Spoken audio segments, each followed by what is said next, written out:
Normal distribution curve. Normal distribution curve. Normal curve sometimes called a bell-shaped curve.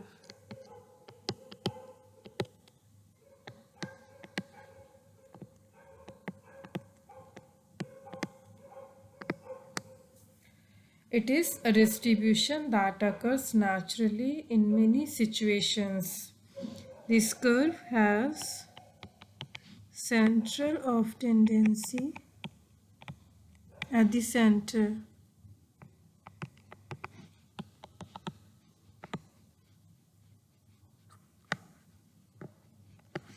It is also known as axis of symmetry.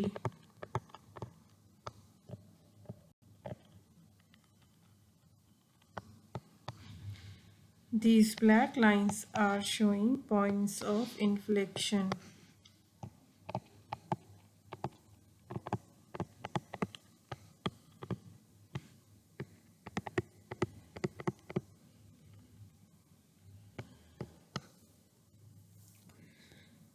Normal distribution curve have certain properties, and one of them is that values of mean, median, and mode remains equal.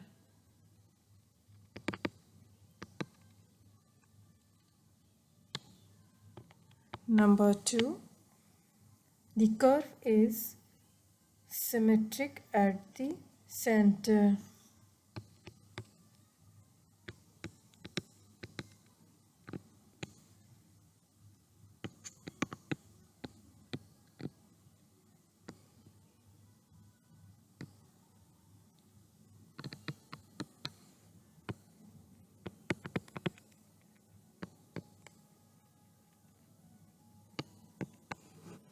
Number 3, the total area of the curve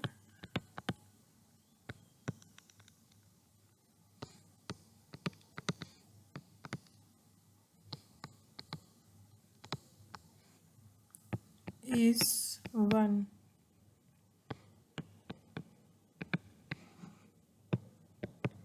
So that exactly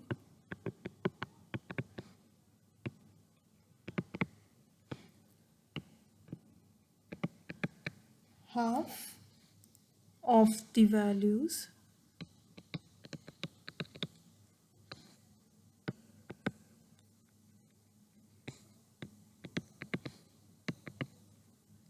of the data fall left side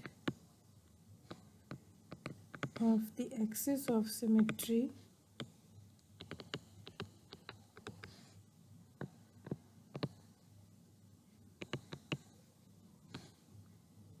and half of the values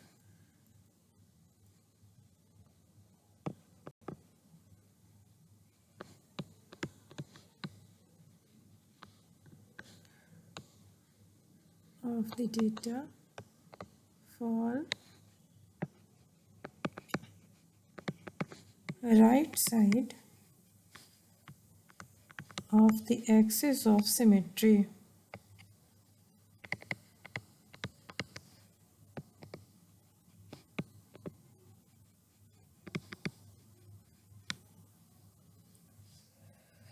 So in this way, this distribution shows equal distribution of data values both sides of the axis of symmetry. So point of inflection are very important for us because using this point of inflection we can divide this baseline into equal segments.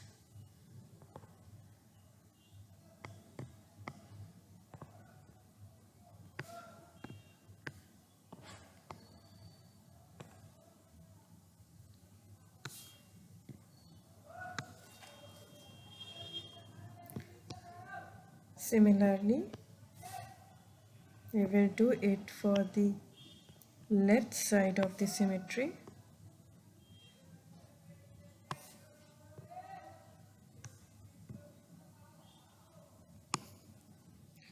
Because each point of inflection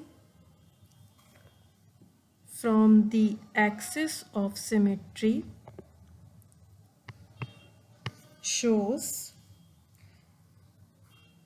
a standard unit of distance.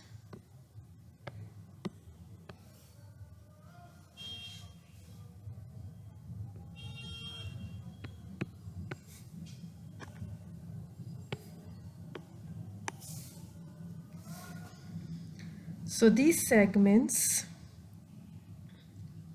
also known as standard deviation, as it is representing a standard unit of distance. These segments are equal both sides of the axis of symmetry. So right side, the value of this segment would be plus 1 st plus 2 st and plus 3 st, or these are the levels of standard deviation. Similar thing we will do at the left side, minus 1 st, then minus 2 st and minus 3 st. Because since it is an important property of this normal distribution curve, the standard deviation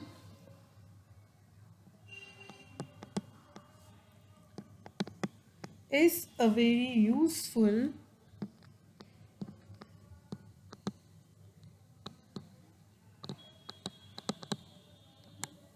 comparative measure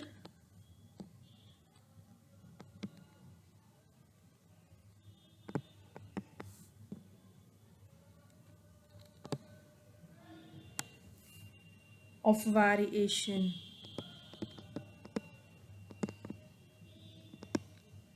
about a mean value of a sample.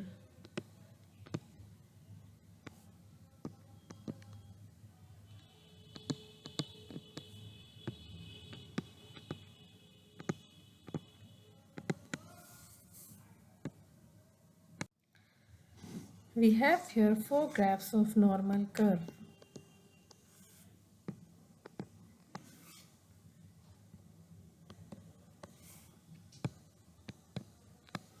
As we know that the total area of normal curve is 1,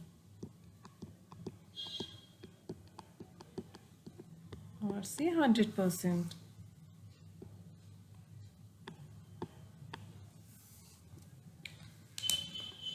The one of the mathematical properties of the normal distribution curve is that the area which is bounded within one standard deviation is approximately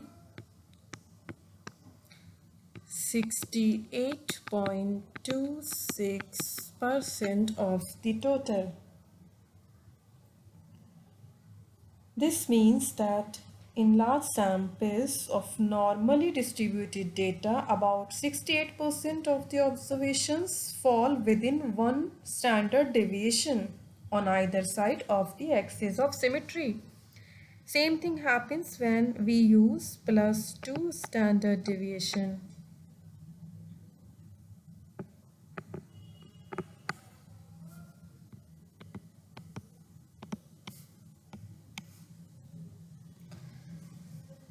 In this case, within boundaries of 2 standard deviation falls up to 95.44%. 95.44% of the total area.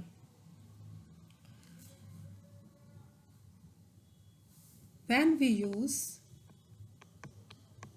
third level of standard deviation,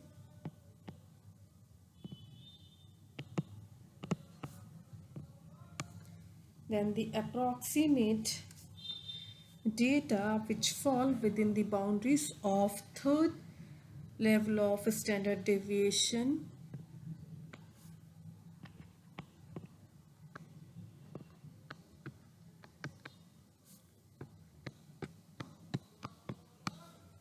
is approximately 99.74% of the total area.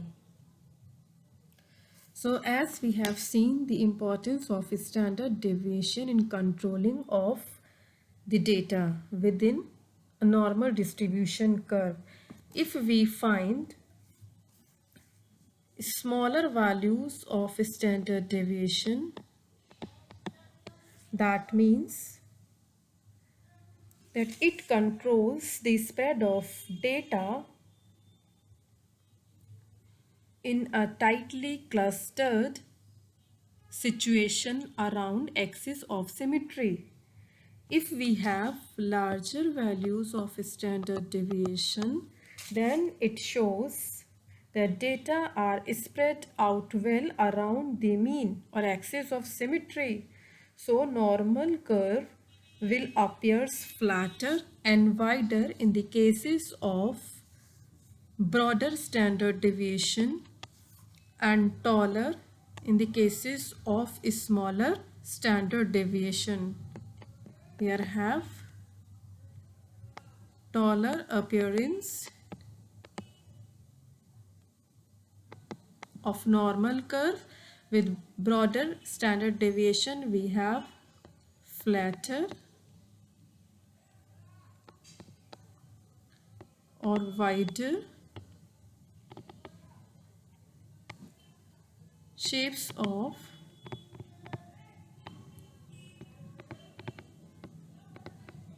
normal curve.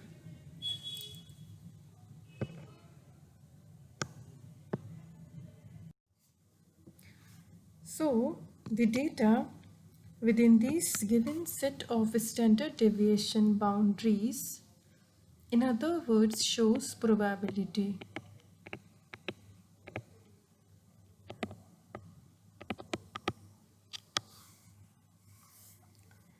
Probability that any observation selected at random from a sample falls within the given set of standard deviation boundaries as it is happening in all these three situations. In situation 1, it is falling within one standard deviation boundary. In second situation, it is falling within two standard deviation boundaries, and in third situation, this data is falling within third standard deviation boundaries. So all these three graphs are showing the data probability within given set of standard deviation boundaries. Probability by definition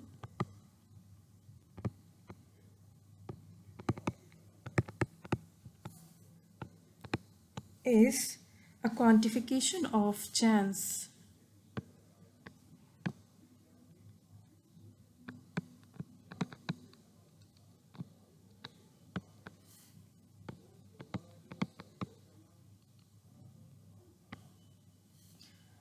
Or it refers to an event to occur or not to occur.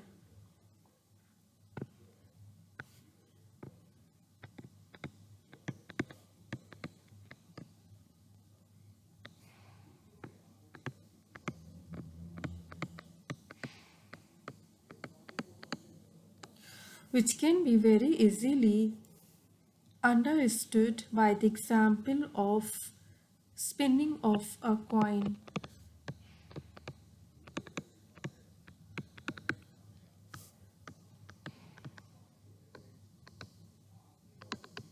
where it produced two sides, head and tail. So it contains 50% probability of getting head on spinning a coin, or 50% probability of getting tail on spinning of a coin. The probability levels vary on the scale of from 0 to 1. So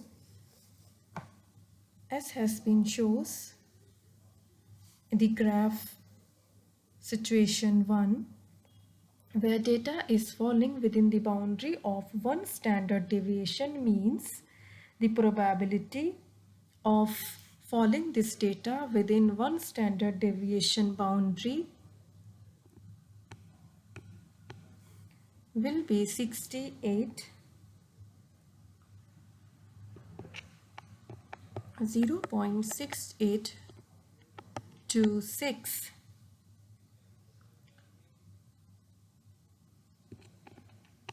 In situation 2, the probability of falling this data within two standard deviation boundaries will be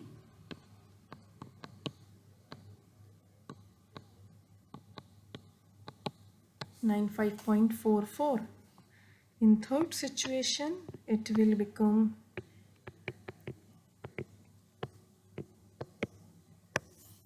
9974. Means these values are showing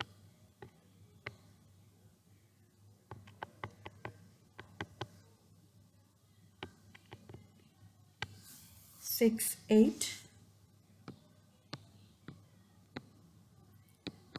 probability is equal to 95,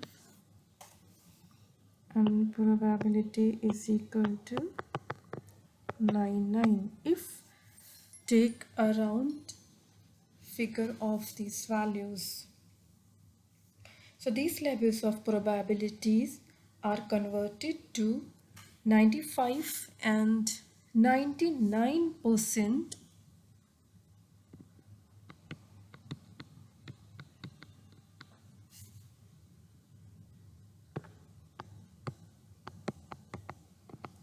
by applying an appropriate correction. Therefore, 95% of all observations, here we have ignored the situation 1 where probability is 0.6826, because this probability level is becoming very small. So most probably or commonly the 95% level of probability and 99% levels of probability are being considered. So in case of 95%, all observations fall within plus minus 1.96 SD. What is this 1.96? Already I have told you this is the value of Z score.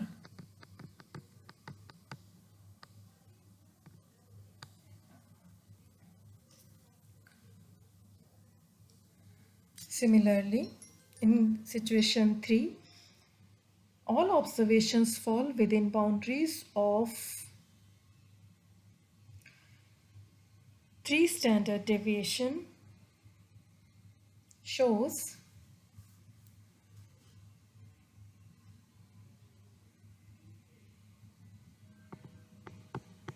plus minus 2.58 SD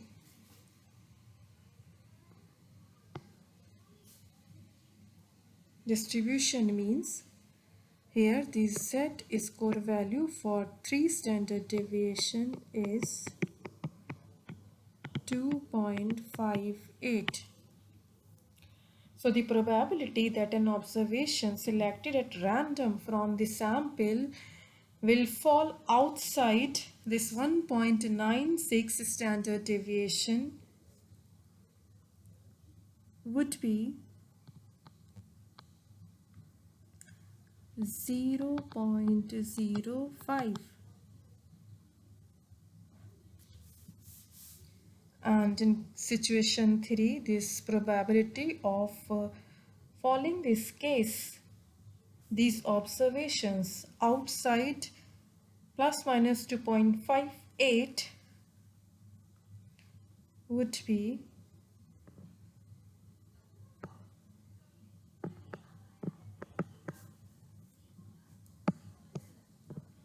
0.01.